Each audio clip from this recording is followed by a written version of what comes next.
Hello friends, good morning. चलिए जानते हैं देश और दुनिया की तमाम छोटी बड़ी खबरें, जिसमें सोना चांदी और मौसम राजनीति से जुड़ी खबरें बताएंगे सिर्फ 10 मिनट में। लेकिन उससे पहले वीडियो को लाइक कर ले और चैनल पर नए हैं तो चैनल को सब्सक्राइब जरूर कर ले। तो चलिए वीडियो को स्टार्ट करते हैं। रूस यूक्रेन युद्ध को 16 महीने हो चुके, दोनों ही देशों ने युद्ध से भारी नुकसान उठाया है।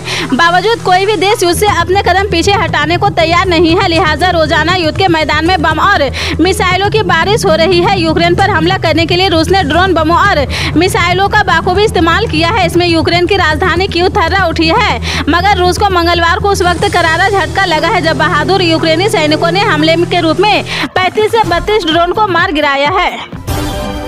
जी हां, आपको बता दें, कर्नाटक के मुख्यमंत्री सिद्धारमैया ने अधिकारियों को राज्य में चल रहे कथित फेक न्यूज अभियान की आपत्ति का पता लगाने का आदेश दिया है। उनके कार्यालय में मंगलवार को एक बयान में यह जानकारी दी है। बयान के अनुसार राज्य में नई कांग्रेस सरकार के सत्ता में आने के बाद सोशल मीडिया प्लेटफॉर्म पर चल रहे फेक न्यूज के खिलाफ अभियानों के बाद यह आदेश जारी किया गया है। अधिकारियों ने झूठी खबरें फैलाने वालों की पहचान करने और उनके खिलाफ कानूनी कार्रवाई शुरू करने का भी निर्देश दिया है। भारत में बढ़ते हवाई किराए को लेकर कुछ दिनों पहले कांग्रेस पार्टी ने केंद्र सरकार पर निशाना साधा है। कांग्रेस नेता के केशव वेणुगोपाल और पी चिदंबरम ने भारत में तेजी से बढ़ रहे हवाई किराए की बढ़ोतरी पर मोदी सरकार को घेरा। कांग्रेस नेताओं ने केंद्र सरकार को घेरते हुए कहा कि भारत में हवाई किराए नियंत्रण से बाहर है। प्रधानमंत्री नरेंद्र मोदी मंगलवार को अपने 4 दिवसीय अमेरिका यात्रा के लिए रवाना हो चुके हैं। वह उनकी 6ठी अमेरिकी यात्रा है। अमेरिकी राष्ट्रपति जो बाइडेन और अमेरिकी की फर्स्ट लेडी जिल बाइडेन के आमंत्रण पर पीएम मोदी अमेरिका की यात्रा पर निकले हैं। इस यात्रा की खास बात यह है कि दूसरी बार अमेरिकी कांग्रेस से ज्वाइंट सेशन को संबोधित करने वाले पीएम मोदी देश के पहले प्रधानमंत्री बनेंगे। चक्रवात बिपरजॉय ने गुजरात में भारी तबाही मचाई है। किसानों को भी इससे काफी नुकसान हुआ है। तटीय इलाकों में केसर, आम और खजूर की फसल पूरी तरह तबाह हो गई है। तूफान के चलते मवेशियों की भी बड़ी स्तर पर मौत हुई है। राज्य सरकार ने इन किसानों को हुए नुकसान पर मुआवजा देने का फैसला किया है। गुजरात के तटीय इलाके में तकरीबन 2 लाख टन से अधिक केसर आम उगाए जाते हैं। ऐसे में इसकी खेती करने वाले किसानों की फसल बड़े पैमाने पर तूफान के चलते बर्बाद हुई है। सीएम एकनाथ शिंदे और डिप्टी सीएम देवेंद्र फडणवीस ने भले ही विज्ञापन मामले को सुलझा लिया हो, लेकिन महाराष्ट्र में अभी भी शिंदे बनाम फडणवीस वाला टॉपिक ठंडा नहीं पड़ा है। बीजेपी अभी भी लोकप्रियता को लेकर शिंदे और फडणवीस की तुलना पर हमले के मूड में है। मंगलवार को भाजपा के मुख्य प्रवक्ता ने शिंदे खेमे की आलोचना करते हुए एक लेख लिखा है। इसमें उन्होंने चेतावनी वाले अंदाज में कहा कि हम 2024 की जंग जीतना चाहते हैं, अहंकार में मत पड़ो और गठबंधन के बीच दरार न पैदा करो। विपक्षी दलों की 23 जून को पटना में होने वाली महाबैठक में देश के तमाम भाजपा विरोधी नेता शामिल होंगे। पश्चिम बंगाल की मुख्यमंत्री ममता बनर्जी इस महाबैठक से एक दिन पहले ही पटना पहुंच रही। पश्चिम बंगाल की मुख्यमंत्री ममता बनर्जी 22 जून को पटना पहुंचेगी। कहा जा रहा है कि ममता बनर्जी भीतर खाने में बड़ी रणनीति बना रही है। उनका एक दिन पहले पटना आना उसी रणनीति का हिस्सा माना जा रहा है।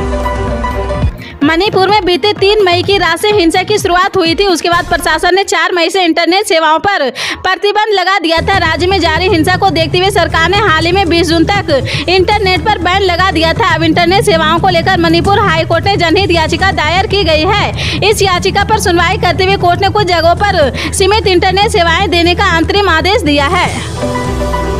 सीएम अरविंद केजरीवाल ने दिल्ली में लगातार बिगड़ती कानून व्यवस्था को लेकर एलजी वीके सक्सेना को पत्र लिखा है। इस पत्र में मुख्यमंत्री ने दिल्ली में आपराधिक घटनाओं में आए अप्रत्याशित विरोधों पर गंभीर चिंता जताई है। सीएम अरविंद केजरीवाल ने पत्र के माध्यम से एलजी को बताया कि दिल्ली में पहली बार इतने बड़े स्तर पर अपराध बढ़े हैं। बीते रविवार को दिल्ली के अंदर 4 हत्या की घटनाएं हुई है।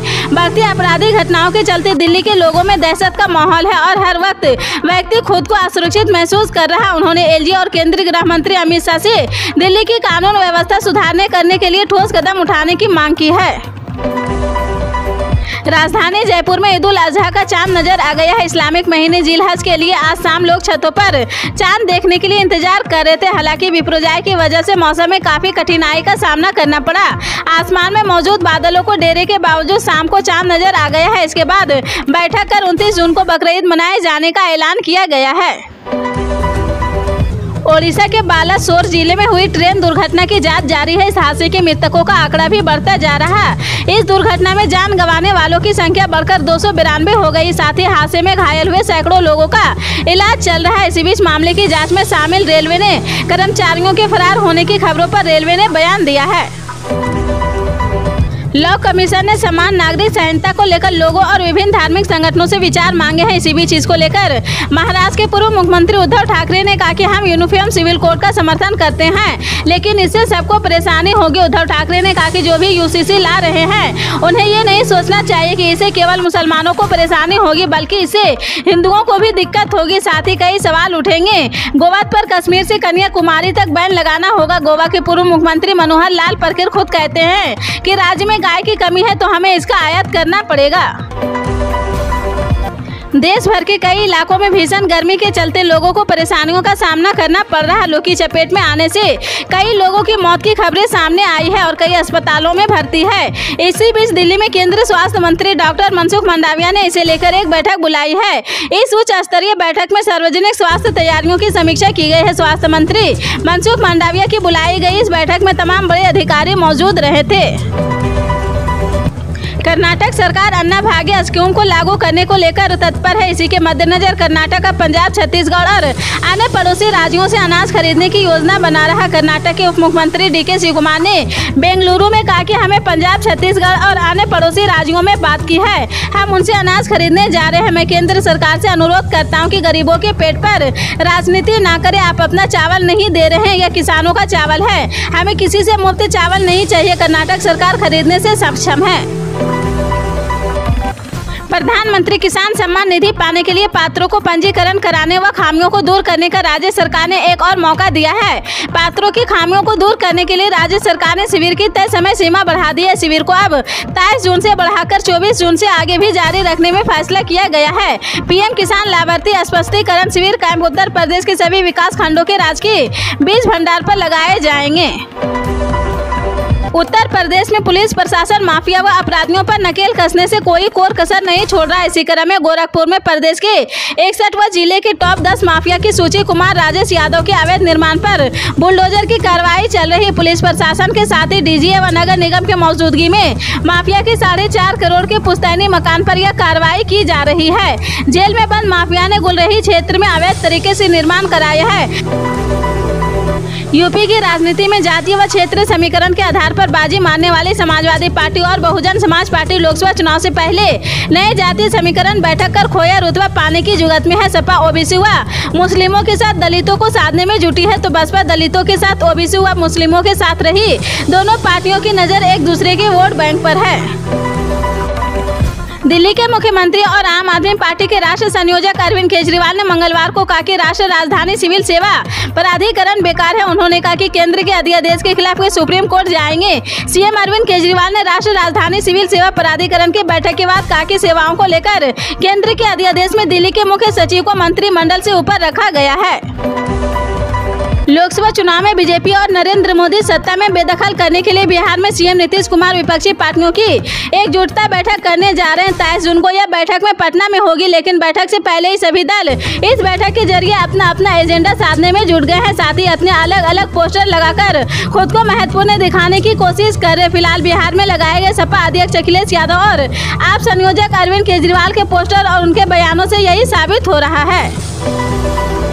मुख्यमंत्री भूपेश बघेल ने अपने निवास कार्यालय में गोधन न्याय योजना के हितग्राहियों के खाते में 12 करोड़ 72 लाख रुपए की राशि का अंतरण किया है। बता दें कि 1 जून से 15 जून तक गौठानों में पशुपालक ग्रामीणों किसानों भूमिहीनों से खरीदे गए 2.40 लाख क्विंटल गोबर के एवज में 4 करोड़ 79 लाख रुपए का ऑनलाइन अंतरण किया गया है। वहीं गौठान समितियों को 4.67 करोड़ रुपए और महिला समूहों को 3.26 करोड़ रुपए की लाभांश राशि का मुख्यमंत्री ने भुगतान किया है।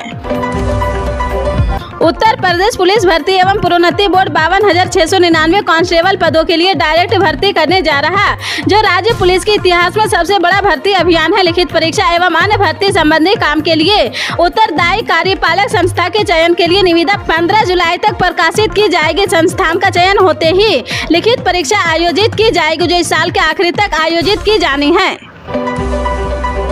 राजस्थान की अशोक गहलोत सरकार धार्मिक पैटर्न को बढ़ावा देने के लिए अब मंदिरों को टूरिस्ट डेस्टिनेशन के रूप में विकसित करेगी। इसके लिए राज्य सरकार ने 13.48 करोड़ के कार्यों की वित्तीय स्वीकृतियां जारी की है। देश के कई राज्यों में तेज गर्मी और लू से होने वाली मौतों को लेकर केंद्र सरकार एक्शन में आ गई है। केंद्रीय स्वास्थ्य मंत्री मनसुख मंडाविया ने मंगलवार को उच्च स्तरीय बैठक की है, जिसमें हीटवेव प्रभावित राज्यों में केंद्रीय टीमें भेजने का फैसला किया है।